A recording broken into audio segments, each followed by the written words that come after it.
우리가 늘 쓰는 휴대폰 충전기인데요. 안에 이렇게 들어가 있습니다. 그래서 이게 어떻게 220V가 열에 들어가서 여기 들어가죠. 그래서 이게 어떻게 요 마지막에 5V까지 나와서 휴대폰을 이렇게 이제 충전하는 것까지 이렇게 되는지 그 부분을 한번 알아보겠습니다. 그래서 보면 이제 여기 뭐 대략 보면은 이렇게 둥글게 생긴 것들이 컨덴서고요. 그다음 여기 이제 부분에 있는 것이 저항들이고 여기 컨덴서, 그 다음에 트랜스포머가 있고요. 뒤쪽에 보면 저항들이 계속 붙어 있고 여기 이제 IC들이 좀 붙어 있습니다. 이 IC는 우리가 보통 브릿지 다이오드, 그 다음에 모스핏이라든지 그 다음에 쇼트키 다이오드 이런 것들로 이렇게 구성되어 있습니다. 그래서 이 내용을 이제 하나씩 우리가 한번 보면서 휴대폰 충전기가 어떻게 작동하는지 기본적인 이제 컨셉을 한번 연구해 봅시다. 자, 우선 보면 휴대폰 충전기는 AC 110이나 220이 들어가서 최종적으로 DC 12V나 5V로 출력됩니다. 그죠? 근데 내부에서는 AC를 DC로, 또 DC를 다시 AC로, 또 AC를 다시 DC로 변환하는 그런 과정이 반복됩니다. 그래서 간략하게 한번 보도록 하겠습니다. 가정에서 110이나 220을 인풋을 시키면 우리가 이 단자로 통해서 들어가겠죠. 들어가면 브릿지 다이오드를 통합니다. 브릿지 다이오드는 DC 220, AC 220을 DC 311V로 출력을 시킵니다.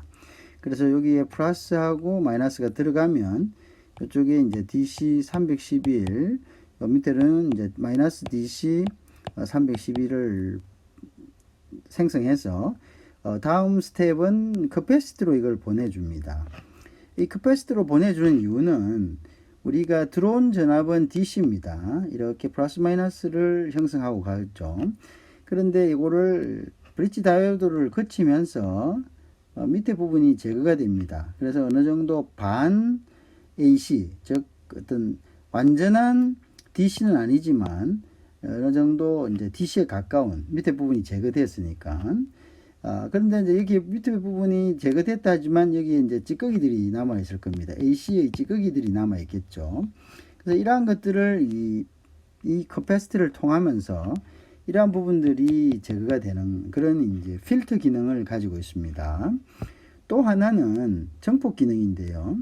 이 커패시티는 평활 커패시티라고도 하고 보통 스위치 모드 파워 스프라이, 즉 SMPS에서는 요거를 이제 대컨덴스다 이런 식으로도 표현을 합니다. 그런 표현하는 주된 이유는 여기에서 이 충전과 방전을 반복하면서 이 커패시티는 충전과 반복을 반복하면서 311V를 합니다. 311V를 유지시켜주는 이제 그런 이제 역할을 하고 있습니다. 그래서 이제 그러한 부분들이 그러한 의미에서 이거를 우리가 이제 대컨덴스다 이렇게 이야기를 하고 있습니다.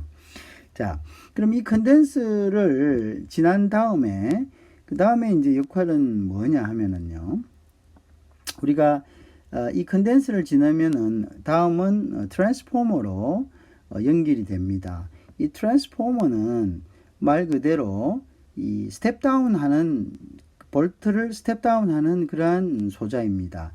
예를 들어서 여기 지금 DC 311V가 들어왔지 않습니까? 그럼 이 311V를 이 트랜스포머를 거침으로써 어떻게 됩니까? 이 자기 유도 해서 일단은 밑에 저압을 만들고요. 여기 있는 부분 저압 부분입니다. 또 한 부분은 상호 유도에 의해서 1차 측에서 2차 측, 요 이제 트랜스포머에서 요 부분이 이제 1차측과 2차측을 가르는 하나의 경계선입니다. 그래서 이제 요건 절연이 되어 있습니다. 그런데 어떻게 전기가 넘어가느냐. 자, 요 전기가 넘어가는 과정을 우리가 상호 유도라고 이야기합니다. 자, 상호 유도가 되려면은 이 전기는 다시 우리가 지금 브릿지 다이오드를 거쳐서 커패시터를 거쳐서 222 AC가 지금 DC가 됐지 않습니까? 그런데 이 트랜스포머를 넘어가서 다시 이걸 스텝다운을 시키려면 전기의 전압을 줄이려면은 이것을 다시 AC가 아니면 안 됩니다. AC가 AC 전압을 여기에다가 AC화를 만들어야지 요 AC가 상호 유도에 의해 가지고 2차측으로 넘어가서 2차측으로 넘어가게 되고요. 그럼 2차측에 넘어온 AC를 다시 쇼트키 다이오드가 여기 있는 쇼트키 다이오드가 DC로 변환시키가서 결국 여기서 5V 내지는 12V를 출력해서 우리가 휴대폰 충전용으로 사용하게 되는 거죠. 자, 그러면 우리가 지금 AC에서 DC로 넘어오는 것은 이 부분에서 이야기를 했습니다. 자, 여기에 브릿지 다이오드와 커패시터를 건너면서 자, 222, 311V DC로 된다고 이야기했죠. 자, 그 다음에 그러면 이 DC를 300V DC를 다시 AC로 고쳐야 된다고 했죠. 왜? 여기에 있는 트랜스포머를 넘기 위해서는 이 전류는 AC가 아니면 안 됩니다.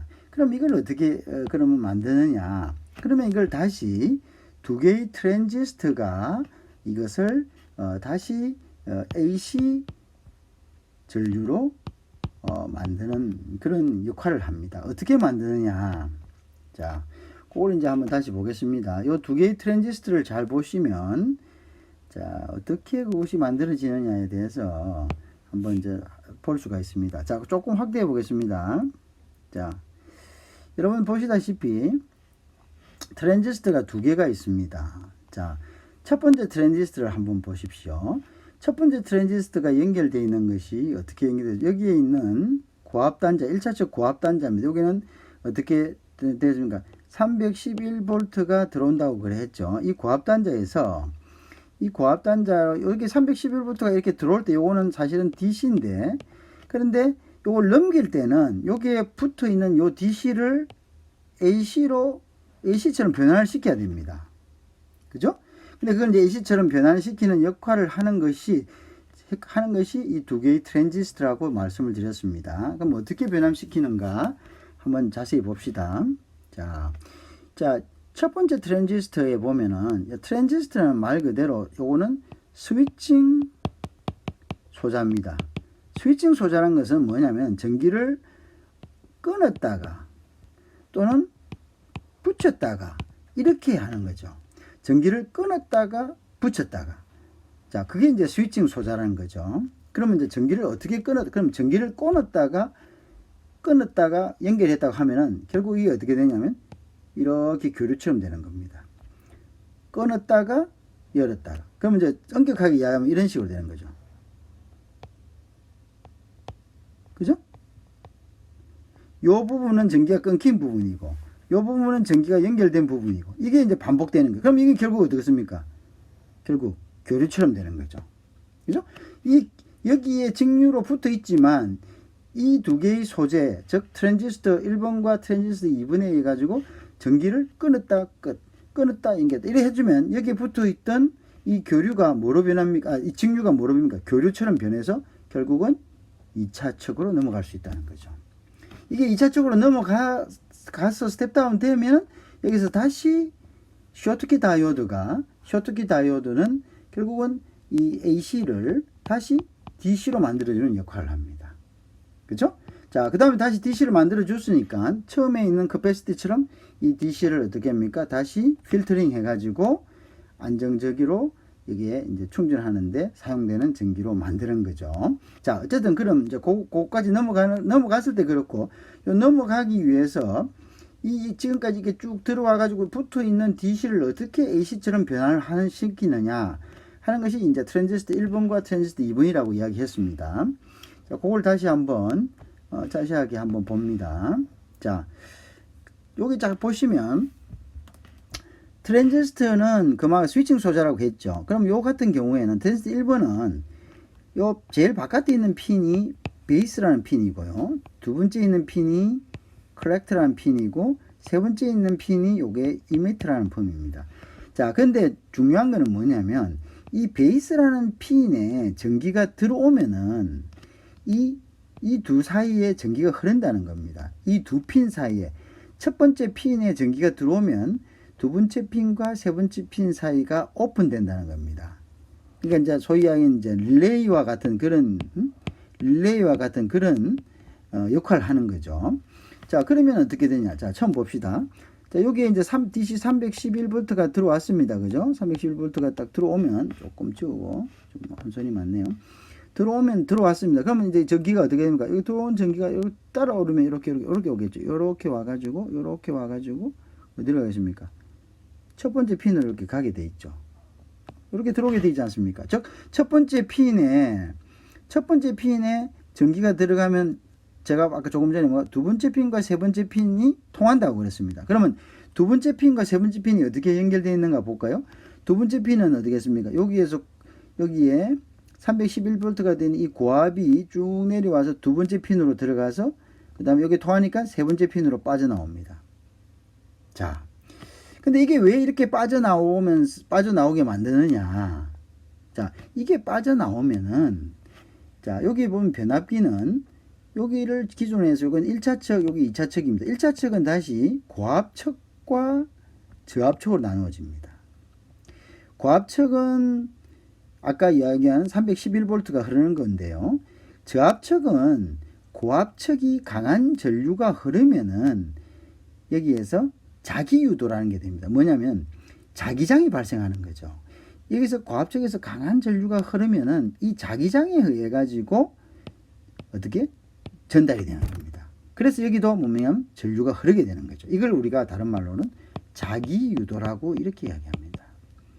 자기유도가 되려면은 고압측에 강한 전류가 흘러야 됩니다.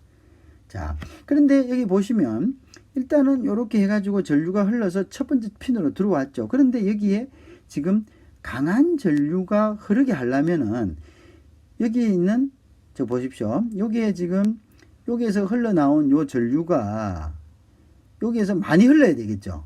어디에? 여기 있는 아까 여기 한 두 번째 핀과 세 번째 핀을 통해서 전류가 많이 흘러야 되는데 이게 전류를 흐르게 하기 위해서는 첫 번째 핀이 전기가 들어와야 된다 그랬죠. 이 베이스라는 핀이. 근데 요 위에 보면은 요 첫 번째 여기 고압에서 이렇게 오다 보면 여기에 저항이 하나 있습니다. 요 저항을 통해야만이 즉 베이스라는 핀으로 전류가 들어오는데 근데 이 저항이 굉장히 높은 저항입니다. 저항은 전류의 흐름을 방해하는 것이 저항이죠. 자, 그러니까 여기 높은 저항이 있으니까 비록 여기에 고압단자에 있던 전류가 베이스로 연결되어 있지만 어떻게 됩니까? 여기에 이 전류는 세지가 않는 거죠. 이 저항이 막아버리기 때문에요. 이게 안 세니까 여기 베이스에 약한 전류가 들어오면은 여기에 C와 E 사이의 문을 활짝 열지를 못합니다. C와 B 사이의 문을 활짝 열지 못하니까 전류가 흐르지만 약하게 흐릅니다. 약하게 흐르면 어떻게 되겠습니까? 아까 이야기했죠. 여기에 보조 회로, 즉 1차 측에 프라이머리 회로가 있고 프라이머리 와인딩이 있고 auxiliary 와인딩이 있는데 이 auxiliary 와인딩이 자기 유도가 크게 안 되는 겁니다. 여기에 세게 흘러야지만 여기에 자기장이 발생해서 여기도 전류가 흐르는데요. 이제 그러면 이 auxiliary 보조 회로에 전류가 세게 흘러야 되느냐? 여기 보세요. 보조 회로가 어디에 연결되어 있냐면은 자, 이번에 보조 회로를 한번 봅시다. 보조 회로는 이렇게 해가지고 와가지고 어떻게 되어 있습니까? 자, 보세요. 보조 회로가 이렇게 전기가 많이 흐르면 요리 나와가지고 요리 쭉 따라와가지고 어디로 가 있습니까? 여기 하나 저항을 하나 다 그래서 여기 가운데로 돼요. 2번 트랜지스터의 중간인데 2번 트랜지스터는 가운데가 베이스입니다. 그 다음에 컬렉트, 이미트, 컬렉트 이렇게 되어 있습니다. 무슨 말이냐? 요거는 제일 제일 가에 있는 것이 1번 트랜지스터는 베이스였는데 2번 트랜지스터는 중간이 베이스입니다. 베이스는 뭐라고 얘기했습니까? 베이스는 말 그대로 전기를 받아들이는 곳입니다. 우리로 이야기하면은 엘리베이터 문을 열기 위해서 전기를 투여하는 입구와 같은 것입니다. 자, 그래서 베이스에 전기가 들어와면은 여기도 똑같이 어떻게 됩니까? 여기도 똑같이 E에서 C로 전류가 흐릅니다. 그럼 E에서 C로 전류가 흐르면 여기 이렇게 와가지고 다시 어떻게 됩니까? 요렇게 가죠. 다시 어떻게? 1번 트랜지스터의 베이스로 갑니다. 1번 트랜지스터의 베이스로 간다는 것은 무슨 이야기냐면은 트랜지스터의 베이스는 전기를 넣으면은 문이 열리고 전기를 한 번 더 넣으면 문이 닫히고 이런 역할이 됩니다. 자, 그럼 결국 어떻게 되냐면 여기에서 예를 들어서 이 베이스 1번 트랜지스터의 전류가 세게 들어오면 어떻게 됩니까? 2번 트랜지스터를 어떻게 합니까?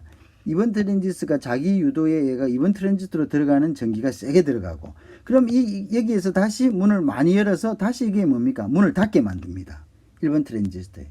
자, 그래서 1번 트랜지스터, 2번 트랜지스터가 서로 뭡니까? 1번이 강하면은 2번에도 전기를 많이 줘가지고 결국 1번이 강한 것을 스스로가 통제당하게 하고 2번도 마찬가지. 그러면 1번과 2번은 어떤 역할을 합니까? 전기를 넣었다 끊었다 넣었다 끊었다. 이게 즉 약 5kHz 에서 15kHz 반복됩니다. 초당. 이게 뭐냐면 이 kHz라는 것은 우리가 60Hz의 1000배를 이야기합니다. 그러면 엄청나게 빠른 속도로 이게 반복된다는 겁니다. 전기를 넣었다 끊었다 넣었다 끊었다 엄청나게 빠른 속도로 반복이 된다는 겁니다. 프라이백 된다는 거죠. 프라이백. 이게 이제 프라이백 된다는 거죠. 그래서 이거 이제 우리가 프라이백이라고 이야기하는데요. 왔다 갔다 한다는 거죠. 그죠? 그러면서 어떻게 직류화된 있던 것을 어떻게 끊었다 넣었다 끊었다 넣었다 이렇게 되는 거예요. 교류화시킵니다. 그럼 교류화시키면은 여기에 직류로 붙어 있던 이러한 전류들이 어떻게 돼요? 틸팅을 하는 거죠. 틸팅을. 플럭추에이션을 하는 겁니다. 이게 교류처럼 되는 겁니다. 교류처럼 하면서 어떻게 넘어가 버리는 겁니다. 흔들어 된다는 거죠. 우리가 쉽게 이야기하면 빨랫줄이 팽팽하게 이렇게 되어 있는데 이거 빨랫줄 한 줄을 잡고 흔들어 버린다는 겁니다. 그럼 어떻게 됩니까? 빨랫줄이 춤을 추겠죠. 응? 이게 전류를 춤추게 만든다는 거죠. 춤추게 만들어서 어떻게 앞전에 이야기했죠. 트랜스포머에서 1차 쪽에서 2차 쪽으로 넘어가기 하기 위해서는 교류 전압만 넘어갈 수 있습니다. 이걸 넘기는 역할을 한다는 거죠. 이해하겠죠? 그러면 우리가 다시 여기 보시면 자, 여기에서는 AC로 들어온 것을 DC로 만들었죠. 첫 번째 요거죠. 그 다음 여기서는 어떻게 했습니까? DC가 되어 있는 것을 다시 AC로 만들었죠. 자, 이제 AC를 대서 여기로 넘어왔습니다. AC로 돼서 다시 영을 꺼보겠습니다. 자, AC 된 건 이제 넘어왔습니다. 자, 넘어왔죠? 넘어왔습니다. 여기 넘어왔습니다. 자, 그 다음에 이제 여기 AC입니다. 근데 AC인데 요 AC가 이제 AC가 되어 있는 것은 뭐 AC는 권선비에 따라서 여기 5V도 될 수 있고 뭐 12V도 될 수 있겠죠? 요걸 갖다가 요거는 AC 5V입니다. 요걸 쇼트키 다이오드가 다시 아까 요 와 있는 브릿지 다이오드처럼 요게 뭘 만든다는 거죠? 요게 AC를 DC로 만듭니다. 그죠? AC로 DC로 변환시키고 또 AC가 DC 변환시킨 데서 남은 찌꺼기, AC 찌꺼기들을 커패시티가 다시 정화시키고 정폭시킵니다. 자, 그래서 우리가 이제 5V를 여기에 뭐 플러스가 되고 여기서 마이너스가 되고 이제 여기 쓰는 거겠죠. 5V나 12V. 요거는 이제 권선을 몇 볼트를 감느냐에 따라서 우리가 여기에 스텝 다운 되는 것이 12V도 될 수 있고 우리가 필요한 전압을 여기서 이제 만들 수가 있는 거죠. 자, 그거는 이제 이해가 되셨죠. 그 다음에 마지막으로 우리가 하나 알아야 될 것이 있습니다. 무엇이냐? 자, 그러면 이게 계속적으로 그거 될 수는 없지 않습니까? 그 뭐냐? 우리가 그런데 중요한 거는 여기에 5V와 12V가 아주 스테이블하게 아주 안정적으로 공급이 돼야 됩니다. 그죠? 안정적으로 공급을 하기 위해서는 어떻게 해야 될까요? 그것은 이제 안정적으로 공급하기 위해서는 여기서 전기를 만드는 것을 자체를 전기를 넘겨주는 것 자체를 어떻게 안정적으로 조정을 해서 넘겨줘야 되겠죠. 자, 그 부분이 뭐냐면 옵토커플러라는 부분이 담당을 합니다. 아주 그 프린시플은 아주 간단한데요. 어떤 식이냐면 자, 여기서 보십시오.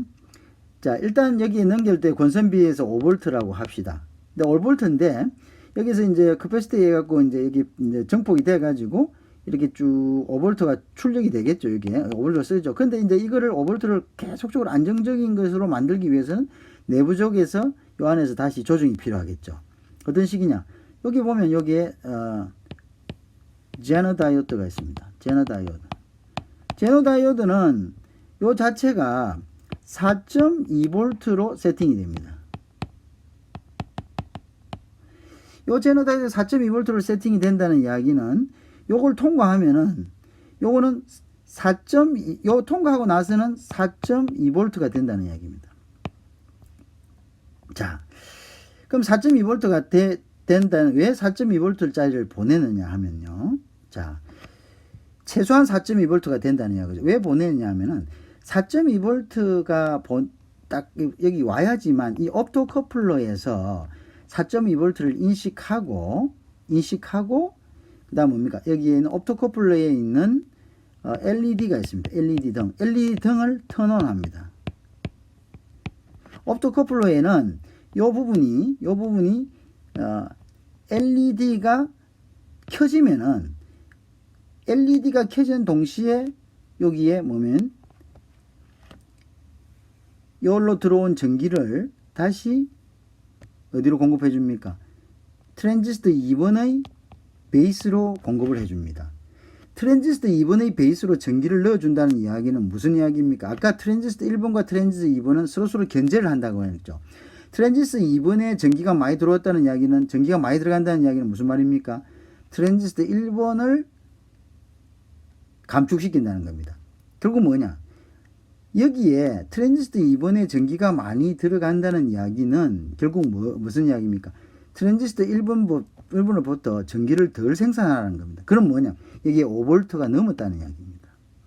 무슨 말 이해를 하시겠죠? 자, 5V가 넘었다는 이야기입니다. 자, 그걸 다시 한번 조금 더 자세하게 보면요. 자, 보십시오. 여기에 지금 제너 다이오드를 통해서 여기 이제 5V가 나옵니다. 그죠? 미안합니다. 5V가 나옵니다. 자, 5V가 나오면은 제너 다이오드를 거치면인데 제너 다이오드는 4.2V만을 생산하게 해놨습니다. 여기에. 자, 4.2V를 생산하면 여기까지가 이제 4.2V가 오겠죠. 여기에 포토커플러에 4.2V. 그러면 포토커플러는 4.2V가 오면은 어떻게 됩니까? 불이 켜집니다. 4.5V가 오면은 4.2V가 제너 다이오드, 포토커플러에 도착하면은 여기는 무조건 LED를 켜서 이 LED가 켜지면은 이쪽으로 전기가 갑니다. 어디? 트랜지스터 2번으로. 이 전기는 위에서 계속적으로 만들어지는 전기입니다. 만들어져서 대기하고 있는 전기입니다. 자, 갑니다. 자, 간다는 이야기는 뭐냐면은, 자, 근데 문제는 뭐냐면 4.2V 이하가 되면 전기를 보내지 않기 때문에 여기에 트랜지스터 2번에 전기가 안 가기 때문에 트랜지스터 1번은 계속 일을 합니다. 계속 전기를 만들어냅니다. 근데 왜 4.2V 이상이 되면은 전기를 안 보내느냐? 그럼 5V는 어떻게 되느냐? 자, 제너 다이오드는 작동을 하기 위해서는 0.8V가 필요합니다. 결국은 0.8V 제너 다이오드가 4.2V를 만들었다는 이야기는 0.8V를 소비했다는 이야기입니다. 그러면 요 제너 다이오드까지 올 때 총 전기는 5V가 되는 거죠. 무슨 말인지 이해하겠죠? 그러니까 제너 다이오드가 4.2V짜리 전기를 만들기 위해서는 0.8V를 소비해야 됩니다. 그러면 제너 다이오드 전까지 오는 볼테이지는 5V가 온다는 이야기입니다. 그죠? 자, 그런데 이게 4.2V를 만들고 그러면 예를 들어서 5V가 딱 되면 4.2V가 딱 되잖아요. 0.8V 쓰고 나면 여기 4.2V가 오는데 이 4.2V보다 전기가 4.2V가 왔다는 이야기는 여기 5V 왔다는 이야기입니다. 왜? 0.8V를 여기서 썼기 때문에 들어오는 전류는 5V였다는 겁니다. 그러면 어떻게 됩니까? 여기에서는 5V 이상이 들어왔기 때문에 요거는 어떻게 돼? 불을 켜버립니다. 불을 켜면 여기서 뭡니까? 바로 대기 있던 불을 켠다는 것은 여기 요 안에 또 뭐냐면 요 안에 또 트랜지스터가 있습니다. 옥토커플러 안에 트랜지스터가 작동을 해서 어떻게 전기를 내보냅니다. 문을 열어버립니다. 열면 B에 가가지고 트랜지스터 2번에 가가지고 전류를 다시 트랜지스터 1번의 베이스로 보내버리기 때문에 결국은 뭐냐면 5V 이상 나왔다? 그럼 전기를 줄여라. 이렇게 돼. 그래서 이것이 아주 순식간에 아까 이야기했죠. 어떻게 아주 우리가 헐츠의 1000배의 속도로 작동을 하기 때문에 아주 순식간에 이런 것들이 조정이 되는 겁니다. 무슨 말 알겠죠? 그래서 이제 이런 방법으로 해가지고 옥토커플러는 결국 어떻게 이 안정적인 5V를 이렇게 안에서 계속적인 스위칭함으로써 그죠? 스위칭함으로써 계속적으로 이렇게 조정을 한다. 그래서 스위칭 타임 그걸 우리가 이제 듀티 타임이라고 하는데요. 듀티 타임을 조정함으로써 어떻게 볼테이지를 조정한다는 거죠. 그죠? 자, 이러한 것들이 근본적으로 대부분의 조금씩 다릅니다. 여기에 이제 여기는 지금 트랜지스터를 쓰지만 또 모스핏을 쓰는 경우도 있고요. 그죠? 모스핏을 써서 스위칭을 조절하는 경우, 요거 왔다 갔다 하는 요거 그러니까 스위칭을 조정한다는 것은 결국 뭡니까? 뭘 만드는 교류를 만든다는 직류를 다시 뭘 하기 위해서 넘기기 위해서. 그죠? 모스핏을 쓰는 경우도 있고 모스핏은 또 PWM하고 같이 컴바인해서 쓰는 거가 있고 또 요 PWM하고 모스핏하고 같이 된 파워 스위치를 쓰는 경우도 있고 뭐 여러 가지 상황에 따라서 그죠? 이제 용량에 따라서 그죠? 용량이 큰 것은 이제 이걸 세퍼레이트 해가지고 모스핏과 PWM을 따로 써야 됩니다. 왜냐면 열이 많이 나기 때문에. 근데 용량이 작은 것은 이걸 하나로 해서 파워 스위치로 하나로 해서 쓰는 경우도 있고, 그죠? 그 다음에 이거와 같이 두 개의 트랜지스터를 이용을 해가지고 프라이백을 하는 경우도 있고, 그죠? 어쨌든 근본적으로 이게 뭡니까? 이런 컨셉 자체는 AC를 DC로 만들고 또 다시 DC를 AC로 만들고 또 만들어진 AC를 다시 최종적으로 DC로 만들어서 결국은 우리가 로드에다가 공급하는 방식을 우리가 SMPS 방식이라고 한다. 그죠? 이제 그런 방식에 대한 이해를 돕기 위해서 제가 여기에 있는 우리가 일상으로 쓰는 휴대폰 차즈도 이러한 방식에 의해 가지고 작동된다는 것을 여러분들에게 한번 알려드렸습니다.